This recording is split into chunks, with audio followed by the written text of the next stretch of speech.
नमस्कार दोस्तों, सभी को राधे राधे। कैसे हैं आप सभी? बिल्कुल सही होंगे, मुझे विश्वास है। आप जहाँ भी हो अच्छे होंगे, स्वस्थ होंगे। और सबसे पहले मैं चाहूँगा आप सभी को मैं कोटि कोटि धन्यवाद देना चाहता हूँ कि आप छोड़ते हैं। हम लोग 2500 सब्सक्राइबर पार कर चुके हैं, आप लोग 2700 करीब। और ये सब आपका प्यार है, दुलार है। मुझे भरोसा है कि आप छोड़ते हैं, इस तरह से आप जोड़ते हैं। अच्छे से पढ़ते रहिएगा, जहाँ रहिए स्वस्थ रहिए, मस्त रहिए। तो दोस्तों, आज मैं क्लास जितने भी 10th हो, 12th हो या कोई भी कंपटीशन के छात्र हैं, उनसे विनती होगा कि आज होता है एक क्लास आपके लिए बहुत खास होने वाली है। आप देख ही रहे होंगे बोर्ड पर जो हेडिंग दिया गया है, उसका नाम रखा गया है अलंकार। एक ऐसा टॉपिक है, काव्यखंड का 3 ऐसे हमारे अंग हैं जो बहुत सारे एग्जाम में, कॉम्पिटिटिव एग्जाम में या मैट्रिक और इंटर एग्जाम में आने की संभावना जो होती है बहुत ज़्यादा हो रही है। कंपटीशन के एग्जाम में तो बहुत ज़्यादा हो रही है, लेकिन ये जो मैट्रिक और इंटर की एग्जाम हो रही है उसमें लगभग सवाल अब बनना प्रारंभ हो गया है। तो मैं चाहूँगा कि मैं अलंकार को कई पार्ट में कर करके आपको मैं समझाऊँ। तो आप हम लोग देर न करते हुए इस वीडियो को स्टार्ट करते हैं। चलिए हम लोग देखते हैं, जिससे लिखे अपने बोर्ड पे जो हम लोग का टॉपिक है उसका नाम क्या है। इसका नाम है अलंकार। सबसे पहले ये समझो कि अलंकार है क्या, आई क्यों, अलंकार क्यों आई, ये समझो। देखो, पहला बिंदु समझो। अगर किसी शब्द को, ध्यान से देखिए, अगर किसी शब्द के पहले या दूसरे अक्षर, अच्छे से समझेंगे, यदि किसी शब्द के पहले या दूसरे अक्षर पर अगर आपको इस बिंदु का प्रयोग अर्थात अनुस्वार का प्रयोग किया जाता है, याद रखिएगा, अनुस्वार, ध्यान से, यदि किसी शब्द के पहले या दूसरे अक्षर पर अनुस्वार का प्रयोग कर दिया जाए तो ऐसे शब्दों में संधि अगर आपसे पूछेगी तो ये कौन संधि होती है? व्यंजन संधि। आप कहेंगे सर एक क्यों बता रहे? मैं आपको जितना भी मिलेगा जुलेगा इससे मैं आपको बताता रहूंगा। आप देखेंगे इसमें सेकंड अक्षर पर अनुस्वार का प्रयोग किया गया है, इसीलिए मैंने आपको बताया कि कोई अगर आपसे पूछ दे कि बताओ भाई अलंकार में कौन सी संधि हो जाएगी, तो मुझे आशा है कि आप बताएंगे कि सर इसमें जो संधि होगी वह कौन संधि होगी? व्यंजन संधि होगी। कौन संधि होगी दोस्तों? व्यंजन संधि। ठीक है। अगर किसी कोई भी शब्द हो, आपको पहला या दूसरा अक्षर पर अनुस्वार का प्रयोग कर दिया जाता है, ऐसे शब्दों में संधि पूछती है तो आप बताना है कौन सी संधि? व्यंजन संधि बताना है। ठीक है। चलिए अब मैं इसकी विच्छेद के ऊपर बात कर लेता हूँ, क्योंकि हम लोग को विच्छेद करना है। देखो, आपको विच्छेद कैसे करना होते हैं, जिस पर अनुस्वार लगी रहती है, जिस वर्ण पर, ध्यान से, उस वर्ण को लिख देते हैं और लिखने के बाद उसके बगल में आधा म लिखते हैं। आप अच्छे से सुन रहे हो? जहां अनुस्वार लिखा हुआ है, यानी पहला और दूसरा बिंदु की मैं से बात कर रहा हूं, पहला या दूसरे अक्षर के बिंदु पर अगर ऐसे शब्दों को विच्छेद करना हो तो जहां अनुस्वार है उसको लिख देंगे और इसके बाद उसके बगल में आधी म में आधा हलंत लगा देंगे और बाकी सब उतार देंगे। देखो यहाँ क्या है? आ, तो लिख दिया। अनुस्वार किस पर है? ल पर, तो मैंने क्या लिख दिया? ल। मैंने ये बोला कि जिस पर अनुस्वार है उसको लिख दो बेटा, और इसके बाद इसके बगल में आधा क्या लिख देना है? म, और बाकी सब उतार दो। ये क्या लिखा हुआ है? कार। यानी कि अलंग धन कार बराबर क्या होता है? अलंग धन कार बराबर क्या होता है दोस्तों? अलंकार होती है। क्या होती है? कार। अलंग जोड़ कार बराबर क्या होता है? अलंकार होती है। किसी को प्रॉब्लम नहीं? ठीक है। आगे, अलंग का मतलब होता है, यह जो होता है शोभा। क्या होता है? शोभा। या इसको आप पर्याप्त कर सकते हो, पर्याप्त। और कार का मतलब होता है करने वाला। याद रखिए, अलंग जो अलंकार जो होता है दो शब्दों से मिलकर के बना है, अलंग प्लस कार। अलंग का मतलब होता है शोभा या पर्याप्त, और कार का मतलब होता है करने वाला। अब इसको आप यही रखिए, इसके बारे में समझिए कि अलंकार आई क्यों। सुनो, सबसे पहले बाबू, सबसे पहले हम लोग के बीच में एक कहानी आई थी। क्या आई थी? कहानी। इसके बाद आया कौन सी? काव्य। काव्य, काव्य क्या होती है? कविता। तो जब कविता को आया तो देखा ये गया, जब भी आप देखोगे जब कोई नया चीज आता है तो उसको आकर्षण पे लिख करता है कि इसको कैसे हम जनता को या किसी को आकर्षण करें मेरे अपने ऊपर। तभी तो मुझे लाइक करेंगे ना। तो उसी प्रकार कविता आया तो कहा, कभी सोचा कि इसको कैसा सजा दे, कैसा बना दे, क्या कर दे इसमें कि लोगों को उसको सुन करके आनंद आ जाए। तो कहा कि जो कविता में, ध्यान से रखिएगा, जो कविता को सुंदरता को बढ़ाता है, कुछ सुंदरता, जो कविता को सुंदरता को बढ़ा दे, काव्य की सुंदरता को बढ़ा देता है। जैसे मान के चलो आपको मैं बता दूं, देखो समझो, आप दो प्रकार के कविता सुनते हो। एक कविता जो होता है आपको पढ़ने में आनंद नहीं आता है, पढ़ने से घृणा लगते हो, पढ़ने नहीं आ रहा। अब एक कविता होता है जो आपको सरल भाषा में आपको समझ में आता है। जैसे मैं आपको गा करके आपको सिखा रहा हूं, जैसे हम लोग गाते हैं, कोई भी सॉन्ग होता है तो हम लोग गाते हैं ना, मैंने गाते हैं ना, जरा देर ठहरो राम, अरे तमन्ना यही है, अभी तक मैं जी भर के देखा नहीं है। तो लेखक पहले सोचा कि जब मैं कविता को ला रहा हूं तो कविता में एक ऐसे आनंद पैदा करूं, ऐसे सजाऊं कि लोगों को समझ में आ जाए। अगर इसी को कहा जाता है कि जरा रुको राम रुको, अभी तुमको बढ़िया से देखे नहीं है, अभी ठहरो, तो क्या आपको कहने में सुनने में अच्छा लगता क्या? नहीं। तो कविता को लाया गया तो पहले इसको सजाया गया, सुंदरता को बढ़ाया गया। ऐसे समझिए, ध्यान से समझने का एक और मैं आपको एग्जांपल से आपको मैं प्रयास करता हूं समझाने का। मान के चलो कोई भी एक स्त्री है, अगर कोई स्त्री छोटी बालिका है, मान के 18 साल की उम्र हो रही है, उसको भी विवाह नहीं हुआ है, तो तब तक देखना है कि साधारण मॉडल परिवार से बिलोंग करती है तो थोड़ा सा साधारण टाइप की रहती है। लेकिन जब उसकी विवाह होती है तो आप देखिएगा, विवाह के समय जो जयमाला पर जाती है तो देखिए वही लड़की कितना अच्छी दिखती है। यह किसके कारण? तो जो आभूषण पहनी है ना, आभूषण के कारण। बस वही समझ लीजिए। अलंकार जो होता है क्या है, तो ये काव्य होता है। काव्य कहता है कि जिस प्रकार, समझना, जिस प्रकार कोई स्त्री, याद रखना, कोई भी कुछ बाबू स्त्री, जिस प्रकार कोई स्त्री अपने सुंदरता को बढ़ाने के लिए आभूषण यानी श्रृंगार गहना का प्रयोग करती है, ठीक उसी प्रकार अगर हम काव्य को शोभा बढ़ाने के लिए, काव्य की सुंदरता को बढ़ाने के लिए, इसको अच्छा दिखने के लिए जिस आभूषण का प्रयोग करते हैं, इसमें आभूषण का प्रयोग करते हैं, उसी का नाम क्या है बाबू? अलंकार। क्या नाम है? अलंकार। उसी का नाम क्या है? अलंकार। ठीक है, एक परिभाषा नोट कीजिए, मैं आपको लिखूंगा नहीं, आप नोट कीजिएगा। अलंकार क्या है? तो अलंकार में व्यंजन संधि है, ये अलंग प्लस कार से बना है। अलंग का मतलब होता है शोभा या पर्याप्त, कार मतलब कुछ होता है करने वाला। अलंकार क्या है? तो लिखेंगे कि जिस प्रकार कोई स्त्री अपने सुंदरता को बढ़ाने के लिए, अपने सुंदरता को बढ़ाने के लिए जिस आभूषण का प्रयोग करती है, ठीक उसी प्रकार काव्य को सुंदरता को बढ़ाने के लिए जिस आभूषण का प्रयोग करते हैं, वह आभूषण ही क्या कहलाता है? अलंकार कहलाती है। क्या कहलाती है? अलंकार कहलाती है। चलिए, किसी को दिक्कत यहाँ नहीं, किसी को प्रॉब्लम नहीं होना चाहिए। आगे लिखेंगे, आप लोग अगर इसको शॉर्ट परिभाषा लिखना चाहते हैं तो आप लिख सकते हैं। क्या लिखेंगे कि काव्य की सुंदरता बढ़ाने के लिए जिन आभूषण का प्रयोग करते हैं उसे अलंकार कहते हैं। उसे क्या कहते हैं? अलंकार। दोस्तों आप लोग, मैं चाहूंगा कि आप इसको, जब मैं बोलूं उसे लिख लीजिए ताकि वो समय की बचत हो जाए। हम लोग ज्यादा से ज्यादा जो होते हैं इसमें आगे की ओर बढ़ते हैं, है ना। तो आप इसको पहले अच्छे से लिख लो। मैंने बोल दिया कि अलंकार क्या है, तो अलंकार अलंकार से बना है। अलंग का मतलब होता है शोभा या पर्याप्त, कार में होता है करने वाला। अगर आपसे कहे कि अलंकार क्या है, तो आप सिंपल से जाना कि जिस प्रकार कोई स्त्री अपने सुंदरता को बढ़ाने के लिए जिस आभूषण का प्रयोग करती है, ठीक उसी प्रकार काव्य की सुंदरता बढ़ाने के लिए, कविता की सुंदरता बढ़ाने के लिए, अच्छा दिखने के लिए जिस आभूषण का प्रयोग करते हैं, वह आभूषण ही क्या कहलाता है दोस्तों? अलंकार कहलाता है। किसी को दिक्कत नहीं? चलो आगे बढ़ते हैं।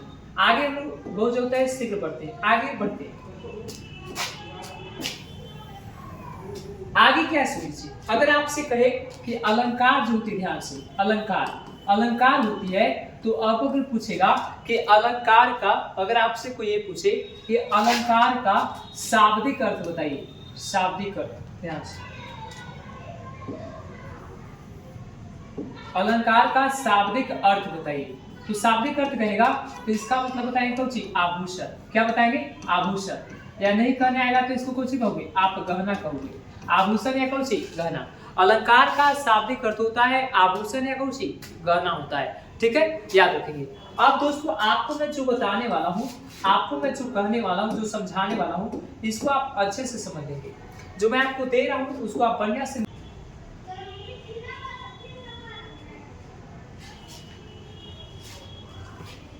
अगर आपसे अगर ये पूछता है कि जो अलंकार है, अलंकार के प्रवर्तक, याद रखिए, यानी जन्मदाता कौन है?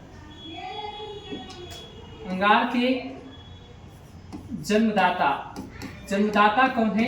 याद रखिएगा, उनका नाम है आचार्य, आचार्य भामह। आचार्य कुछ नाम है? भामह। अगर आपसे पूछेगा कि अलंकार जो होता है, अलंकार के जन्मदाता कौन है, तो आचार्य कौन सी? भामह। यानी अलंकार को लाने वाले कौन थे? इसको प्रवर्तक कहा जाता है। क्या कहा जाता है? प्रवर्तक। अलंकार के प्रवर्तक कौन है? आचार्य भामह जी। ठीक है, आगे अगर पूछता है कि हिंदी में, ध्यान से रखिएगा, कि हिंदी में प्रथम बार प्रयोग अलंकार को किसने किया? अगर आपसे कोई पूछे कि हिंदी में प्रथम बार अलंकार का प्रयोग किसने किया था, तो याद रखिएगा उनका नाम था आचार्य केशवदास। केशवदास, याद रखिए। अगर आपसे पूछता है, अगर आपसे पूछता है कि बताइए अलंकार जो होता है, अलंकार को हिंदी में सर्वप्रथम प्रयोग किसने किया, तो आचार्य केशवदास ने किया। ठीक है, आगे अगर पूछता है दोस्तों, एक बात और पॉइंट रखिएगा, देखिए ध्यान से। अगर पूछेगा कि प्रथम बार अलंकार का प्रयोग कब, कहाँ किया गया था, अलंकार का प्रयोग कहाँ किया गया था, कहाँ, तो याद रखिएगा इसका प्रयोग सबसे पहले किया गया था वेद में। कहाँ किया गया था दोस्तों? वेद में।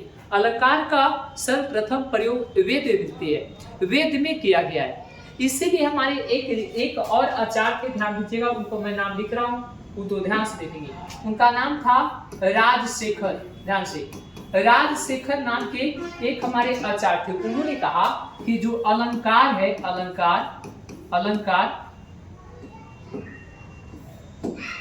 जो अलंकार है, अलंकार वेद का सातवां अंग है। क्या अंग है? सातवां अंग है, याद रखिएगा। एक आपको पता है अलंकार का प्रथम प्रयोग वेद में किया गया। उसी पर जो के एक राजशेखर नाम के व्यक्ति थे, उन्होंने कहा, महापुरुष, कि अलंकार जो होता है वेद का कैवां अंग है? सातवां अंग है। याद रखेंगे, ये सब आपको भी आई है। मैं आपको भी अलंकार नहीं पढ़ा रहा, इनका परिचय पढ़ा रहा हूँ, अच्छे से डीप में आप पढ़ेंगे, है ना। आगे देखो, अगर आपसे दोस्तों अगर ये कहता है क्या कि हिंदी में, या अगर आपसे कहता है कि एक हमारे एक ऋषि थे जिसका नाम था भरत मुनि, ध्यान से रखिएगा, भरत मुनि। एक भरत मुनि नाम के एक हमारे ऋषि थे, ऋषि। तो भरत मुनि ने क्या किया? एक नाट्य शास्त्र की रचना की। ध्यान से, नाट्य शास्त्र की क्या की? रचना। आपसे पूछेगा कि नाट्य शास्त्र की रचना कौन किए थे, याद रखेंगे उनका नाम क्या था? भरत मुनि। क्या नाम था? भरत मुनि। नाट्य शास्त्र की रचना करने वाले जिस व्यक्ति का नाम क्या था? भरत मुनि। ठीक है, तो भरत मुनि ने नाट्य शास्त्र की क्या की? रचना की। क्या की? रचना की। इस जब नाट्य शास्त्र की रचना किए, बाद में इसको पंचम वेद कहा गया। पंचम वेद, याद रखेंगे। आपसे पूछेगा हमारे यहाँ वेद कितने हैं? 4। लेकिन पूछा कि पांचवा वेद किसको कहा जाता है, या पंचम वेद की संज्ञा किसे दी गई है, तो नाट्य शास्त्र को। किसको दी गई है? नाट्य शास्त्र को। यह किसकी रचना है? आचार्य भरत मुनि की। किसकी रचना है? आचार्य भरत मुनि की रचना है। याद रखेंगे आप लोग। देखो और क्या आता है, सुनिए। ये आचार्य भरत मुनि ने अपने नाट्य शास्त्र में 4 प्रकार के अलंकार बताए। कितने प्रकार के अलंकार बताए दोस्तों? 4 प्रकार के जो होता है अलंकार बताए। कौन कौन बताए? सुनिए। पहला का नाम रखे उपमा अलंकार, दूसरा का नाम रखे यमक अलंकार, तीसरा का नाम रखे रूपक अलंकार, और चौथा का नाम रखे दीपक अलंकार। देखो, मैं नहीं कह रहा हूं कि अलंकार के 4 भेद होती है, मैं ये समझाने का आपको प्रयास कर रहा हूं दोस्तों कि हमारे भरत मुनि ने अपने नाट्य शास्त्र की रचना की। अपने नाट्य शास्त्र में जो होता है, उन्होंने इसको पंचम वेद की संज्ञा दिया गया। इसी नाट्य शास्त्र में वो 4 प्रकार के अलंकार लिखे। कितने प्रकार के? 4 प्रकार के अलंकार लिखे। ये बात को आप इतना ख्याल रखेंगे, ठीक है। चलो अगर आपसे पूछा है कि आचार्य वर्तमूल के अनुसार कितने अलंकार बताए? 4, एक खाली रखना है। और क्या देखते हैं, देखो और हम लोग थोड़ा सा आगे बढ़ जाते हैं, थोड़ा सा क्या पढ़ते हैं, देखो अगर आपसे काश अगर ये पूछे क्या, एक ऋषि थे जिसका नाम था आचार्य दंडी। देखो आचार्य दंडी नाम के एक ऋषि थे, उन्होंने कहा कि अलंकार जो है, अलंकार काव्य का शोभा कारक धर्म है। अगर आपसे पूछेगा मेरे बाबू सुनो अच्छा से, आप बढ़िया से सुनो, ये सब आपको आने वाले एग्जाम में बता रहे हैं। अगर पूछेगा कि अलंकार काव्य का शोभा कारक धर्म है, यह परिभाषा किसने दिया, तो उनका नाम था कौन सी? आचार्य दंडी। आचार्य दंडी जो थे, यह जो होता है परिभाषा दिए, जिसका नाम रखा गया, आपको पता है आचार्य दंडी कि काव्य का शोभा कारक धर्म क्या कहलाता है? अलंकार कहलाता है। एक और ऋषि थे जिसका नाम था आचार्य वामन। इन्होंने क्या दिया, देखो इन्होंने क्या कहा, सुनो आचार्य वामन ने क्या कहा वो देखो। आचार्य जो वामन थे, इन्होंने कहा कि अलंकार ही काव्य का सौंदर्य गुण है।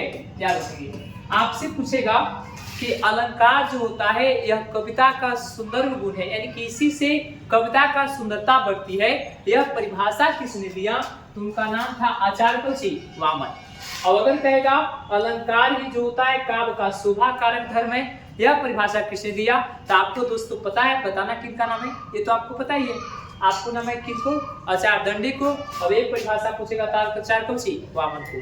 दोस्तों आगे हम लोग थोड़ी सी बढ़ जाते हैं, बस आगे जरा सा और बढ़ते हैं और पढ़ने के बाद ये सीखने का प्रयास करते हैं कि आगे क्या हो। देखो अब हम लोग पढ़ेंगे अलंकार के भेद। ध्यान से, अलंकार के कौन सी भेद, अलंकार के क्या पढ़ लेंगे? भेद पढ़ लेंगे। तो अगर आपसे कहेगा कि अलंकार के भेद बताइए, अगर आपसे पूछे अलंकार के भेद, तो आपको 2 बताना है। कितने बताना है? 2। अगर पूछे कि मूल भेद बताइए, मूल भेद कितने हैं, तो उसमें से भी बताना है कितने? 2। कितने बताना है? 2। याद रखिएगा। तो अब आपको कितने बताना है? 2 बताना है। लेकिन अगर आपसे कुल पूछते कि कुल अलंकार के कितने भेद है, तो कितने भेद है? 3। कितने भेद है? 3 भेद है। लेकिन आपसे कभी भी एग्जाम में पूछा जाए अलंकार के कितने भेद होते हैं, तो 2 बताना है, कुल लगा के तभी 3 बताना है। कौन कौन से देख लीजिए, कौन कौन से ये भी देख लीजिए। देखो कौन कौन से दोस्तों, देखो पहला का नाम रखा गया शब्दा अलंकार, दूसरा का नाम रखा गया अर्था अलंकार, तीसरा का नाम रखा गया उभया अलंकार। देख 3 प्रकार के अलंकार है। अब आए क्यों 3 ही प्रकार के, ये हम चर्चा करेंगे। पहले समझ लीजिए अलंकार के 2 भेद होते थे, शब्दा और अर्था। अगर आपसे पूछेगा अलंकार के कितने भेद, तो यही दोनों बताना है, शब्दा और अर्था। जब कुल कहे तो कौन? उभय अलंकार। और उभय अलंकार का नामकरण किसने दिया था, कौन दिया था, उसका नाम लिख लीजिएगा आचार्य भोज। आचार्य जो होता है भोज नाम के एक व्यक्ति थे, उन्होंने जो होता है उभय अलंकार बताया। दोस्तों आपको पता है, हम लोग प्रथम बात पढ़े कि अलंकार जो होता है कविता को जो शोभा बढ़ाते, काव्य को शोभा बढ़ाने के लिए जिस आभूषण का प्रयोग किया जाता है वह आभूषण क्या कहलाए? अलंकार। बस यहाँ से आ जाइए, कहता है कि जिस काव्य की शोभा शब्दों के माध्यम से बढ़ती है, शब्दों के माध्यम से सजाई जाती है, उसको कौन सी कहते हैं? शब्दालंकार। जिस काव्य की शोभा अर्थों के माध्यम से बढ़ाई जाती है उसे अर्थालंकार, और जिस काव्य की शोभा दोनों के माध्यम से बढ़ाई जाती है उसे क्या कहते हैं? उभयालंकार। समझ में आ गई? जिस काव्य की सुंदरता शब्दों के माध्यम बढ़े शब्दालंकार, जिस काव्य की शोभा अर्थों के माध्यम से बढ़े अर्थालंकार, जिस काव्य की शोभा दोनों के माध्यम से बढ़े उसे क्या करते हैं? उभयालंकार। तो दोस्तों आज मैं आपको इतना पढ़ा दिया, अगले क्लास में हम लोग इसके भेद पर चर्चा करेंगे। मुझे आशा और विश्वास भी है कि आप जो होते इसको अच्छे से देखे होंगे, आप नोट कर लीजिएगा। मैं आपको विश्वास दूं, एक खाली आप रख लीजिएगा, बाकी अलंकार को सिखाने की मेरी जिम्मेदारी रहेगी। तो ठीक है, फिर मिलते हैं हम लोग आगे अगले वीडियो में। तभी सभी के साथ एक बार पुनः राधे राधे। सब लोग खुश रहे, मस्त रहे, है कि नहीं? जय श्री राधे।